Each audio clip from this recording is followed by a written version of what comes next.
ವೀಕ್ಷಕರೇ, ಮಂಡ್ಯ ಜಿಲ್ಲೆಯ ಮದ್ದೂರಿನಲ್ಲಿ ಕಲ್ಲು ತೂರಾಟಕ್ಕೆ ಸಂಬಂಧಪಟ್ಟಂತೆ ಅಲ್ಲಿ ಪರಿಸ್ಥಿತಿ ಬಹಳ ಉದ್ವಿಗ್ನವಾಗಿದೆ. ಈ ಒಂದು ಗಲಭೆಗೆ ಸಂಬಂಧಪಟ್ಟಂತೆ ಮಂಡ್ಯ ಡಿಸಿ ಮತ್ತು ಎಸ್ಪಿಗೆ ಎಚ್ ಡಿ ಕುಮಾರಸ್ವಾಮಿ ಅವರು ವಾರ್ನಿಂಗ್ ಅನ್ನು ಕೊಟ್ಟಿದ್ದಾರೆ. ಈ ಒಂದು ಘಟನೆ ಏನಿದೆ ಸಾಕಷ್ಟು ಚರ್ಚೆ ಆಗ್ತಾ ಇದೆ.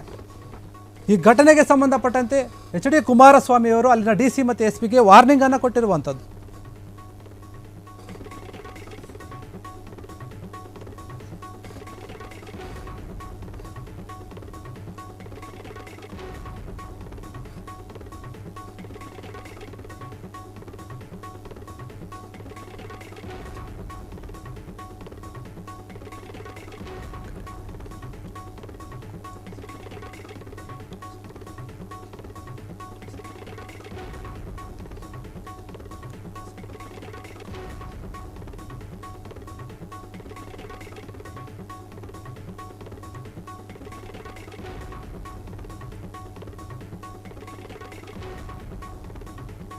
ಮದ್ದೂರು ಗಲಭೆ ಪ್ರಕರಣಕ್ಕೆ ಸಂಬಂಧಪಟ್ಟಂತೆ ಮಂಡ್ಯ ಡಿಸಿ ಮತ್ತು ಎಸ್ಪಿಗೆ ಖಡಕ್ ವಾರ್ನಿಂಗ್ ಅನ್ನು ಕೊಟ್ಟಿದ್ದಾರೆ ಎಚ್ ಡಿ ಕುಮಾರಸ್ವಾಮಿ ಅವರು. ತಪ್ಪಿತಸ್ಥರ ವಿರುದ್ಧ ಮುಲಾಜಿಲ್ಲದೆ ಕ್ರಮವನ್ನು ತೆಗೆದುಕೊಳ್ಳಿ, ಕಠಿಣವಾದ ಕ್ರಮವನ್ನು ತೆಗೆದುಕೊಳ್ಳಲಿ, ಯಾವುದೇ ಒತ್ತಡಕ್ಕೆ ಮಣಿಬೇಡಿ, ಮಣಿದ್ರೆ ಜೋಕೆ, ನಾನು ಮಾತ್ರ ಸುಮ್ಮನೆ ಇರಲ್ಲ ಅನ್ನೋ ರೀತಿಯಲ್ಲಿ ಹೇಳಿರುವಂಥದ್ದು. ಖುದ್ದಾಗಿ ನಾನೇ ಮದ್ದೂರಿಗೆ ಬರಬೇಕಾಗುತ್ತೆ ಇಲ್ಲ ಅಂತಂದರೆ ಈಗಂತ ಕೇಂದ್ರ ಮಂತ್ರಿ ಎಚ್ ಡಿ ಕುಮಾರಸ್ವಾಮಿ ಅವರು ವಾರ್ನಿಂಗ್ ಕೊಟ್ಟಿರುವಂಥದ್ದು.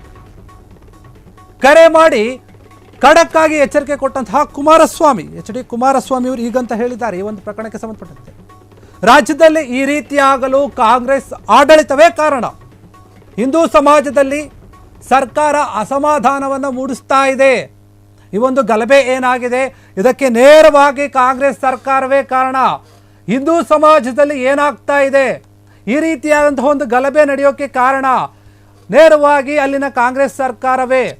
ಇದಕ್ಕೆ ಸಿದ್ದರಾಮಯ್ಯ ಅವರ ಸರ್ಕಾರ ಕಾರಣ, ಉಪಮುಖ್ಯಮಂತ್ರಿ ಆಗಿರುವಂತಹ ಡಿ ಕೆ ಶಿವಕುಮಾರ್ ಅವರು ಕೂಡ ಕಾರಣ ಅನ್ನೋ ರೀತಿಯಲ್ಲಿ ಮಾತನಾಡಿರುವಂಥದ್ದು.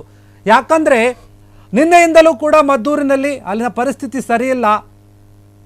ಏನು ಕಲ್ಲು ತೂರಾಟ ಆಗಿತ್ತು ಅಲ್ಲಿ ಗಣೇಶ ವಿಸರ್ಜನೆಗೆ ಸಂಬಂಧಪಟ್ಟಂತೆ, ಆ ಒಂದು ವಿಚಾರದಲ್ಲಿ ಏನಾಗಿತ್ತು ಅಂದರೆ ಅಲ್ಲಿನ ಜನಗಳು ಯಾರೋ ಕಿಡಿಗೇಡಿಗಳು ಕಲ್ಲು ತೂರಾಟ ನಡೆಸಿದ್ರು ರಾತ್ರಿ ವೇಳೆ. ಸಾಕಷ್ಟು ಜನಕ್ಕೆ ಗಾಯ ಕೂಡ ಆಗಿದೆ ಈ ಒಂದು ಘಟನೆಯಲ್ಲಿ. ಇನ್ನು ಅನೇಕರನ್ನು ಬಂಧಿಸಿದ್ದಾರೆ ಪೊಲೀಸರು ಕೂಡ ಈಗಾಗಲೇ.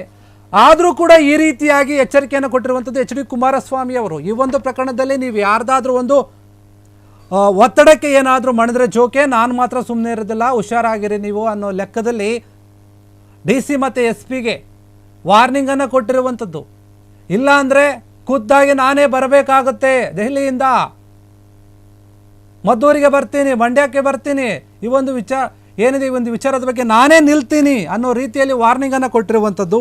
ಹಿಂದೂ ಸಮಾಜದಲ್ಲಿ ಅಸಮಾಧಾನ ಮೂಡಿಸುವಂತಹ ಒಂದು ಕೆಲಸ ಆಗ್ತಾ ಇದೆ. ರಾಜ್ಯ ಸರ್ಕಾರದ ಒಂದು ಆಡಳಿತ ಸರಿಯಿಲ್ಲ, ವ್ಯವಸ್ಥೆ ಸರಿಯಿಲ್ಲ, ಅದಕ್ಕಾಗಿ ಈ ರೀತಿಯಾದಂಥ ಘಟನೆಗಳು ಪದೇ ಪದೇ ಆಗ್ತಾ ಇದೆ. ಮದ್ದೂರಿನಲ್ಲಿ ಮಾತ್ರ ಅಲ್ಲ, ಈ ಗಣೇಶ ವಿಸರ್ಜನೆಯ ಒಂದು ವಿಚಾರದಲ್ಲಿ ಬೇರೆ ಬೇರೆ ಜಿಲ್ಲೆಗಳಲ್ಲೂ ಕೂಡ ಈ ರೀತಿಯಾದಂಥ ಘಟನೆಗಳು ಕೂಡ ನಡೆದಿದೆ. ಅದಕ್ಕಾಗಿ ಎಚ್ ಡಿ ಕುಮಾರಸ್ವಾಮಿ ಅವರು ಸ್ವಲ್ಪ ಗರಂ ಆಗಿ ಸ್ವಲ್ಪ ಬಿಸಿ ಮುಡಿಸಿದ್ದಾರೆ ಅಲ್ಲಿನ ಒಂದು ಎಸ್ ಪಿ ಮತ್ತು ಡಿ ಸಿ ಅವರಿಗೆ. ಯಾಕೆಂದರೆ ಕೇಂದ್ರ ಸಚಿವರು ಬೇರೆ, ಇವ್ರ ಮಾತನ್ನು ಕೂಡ ಮೀರೋ ಹಾಗಿಲ್ಲ.